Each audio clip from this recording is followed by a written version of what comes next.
Death Valley is too silent. A silence that is not peace, but the terrifying absence of life and warning.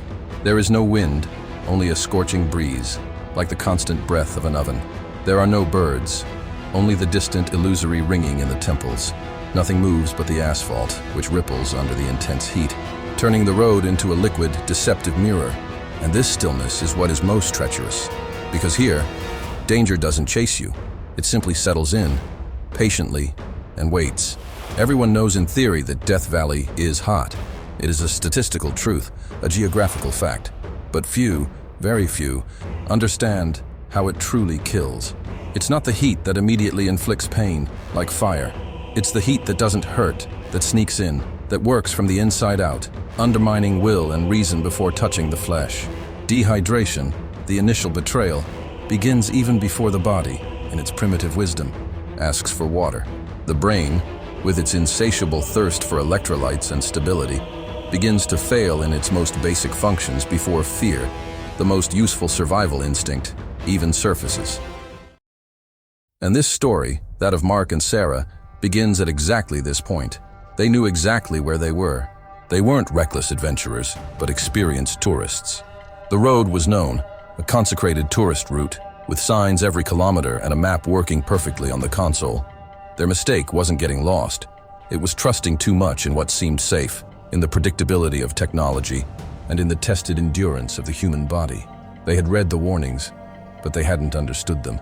It was mid-afternoon when the engine suddenly overheated. A banal event, devoid of any dramatic spectacle.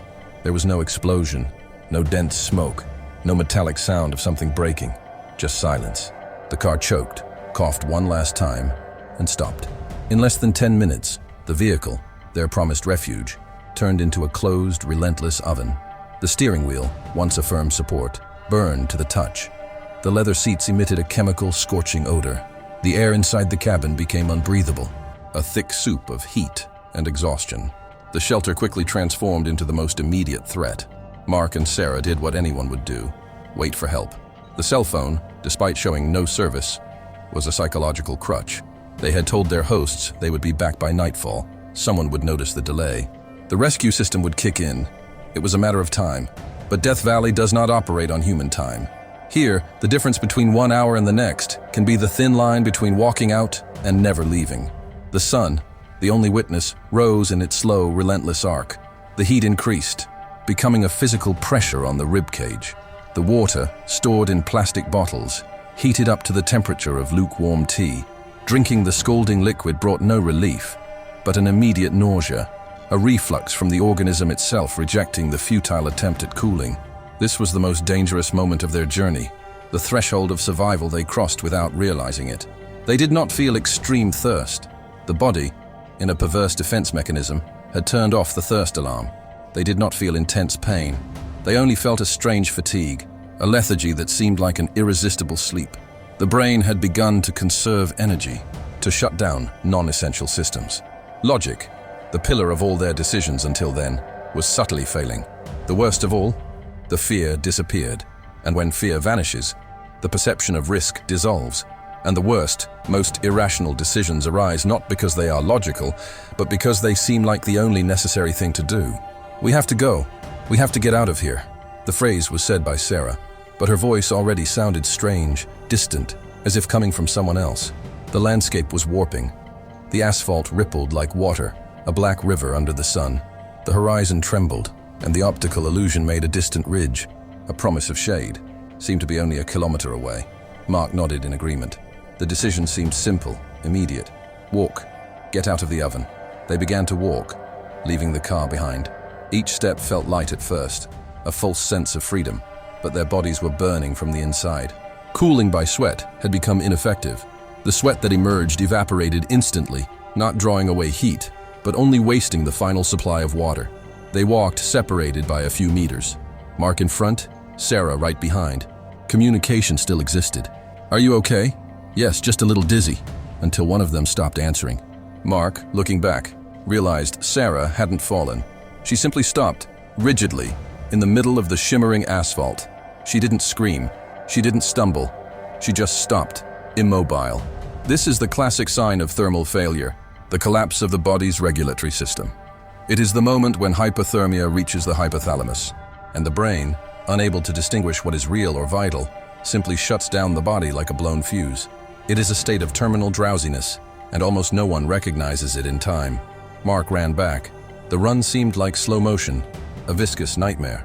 He tried to help Sarah, pull, lift, but the heat does not allow for heroism. The strength, which seemed reasonable moments before, ran out too quickly, drained by the effort and the elevated body temperature. The shade was minimal, provided only by their own collapsing bodies. The last sip of water had been consumed. Now the situation was no longer a risk. It was a cruel countdown. Mark sat down beside Sarah, her skin dry and hot to the touch. He wasn't thinking about rescue, about survival, only about the texture of the sand beneath his fingers, the way the sun painted the sky a milky white. Exhaustion overcame him. He closed his eyes. This is the cruelest detail of the story. The irony that the desert keeps to itself. Hours earlier, on the main road, someone had already noticed the stopped car, unusually abandoned on a stretch without trails. The alert was given. Rescue teams mobilized, calculating the most probable point and walking route. But Death Valley is vast, and the heat does not wait for the efficiency of men. The rescuers, arriving at the car, found the footprints in the loose sand, then the drag marks, then the silence. The search turned into tracking. Minutes stretched into hours. They found Mark and Sarah under the late afternoon sun. The rescue had arrived, but it arrived after the human body had already given up. It wasn't just the heat that killed them. It wasn't just the lack of water. It was excessive confidence. The naive belief that there was still time to correct the mistake. The deeply ingrained idea that the body, this faithful machine, would give a warning before failing. In Death Valley, it does not warn. It only goes silent. Every year, similar stories repeat. Cars, roads, ordinary people who underestimate the power of nature. The desert does not change, but people continue to disregard the silence and the mute warning that, in the struggle against nature, time is not your ally.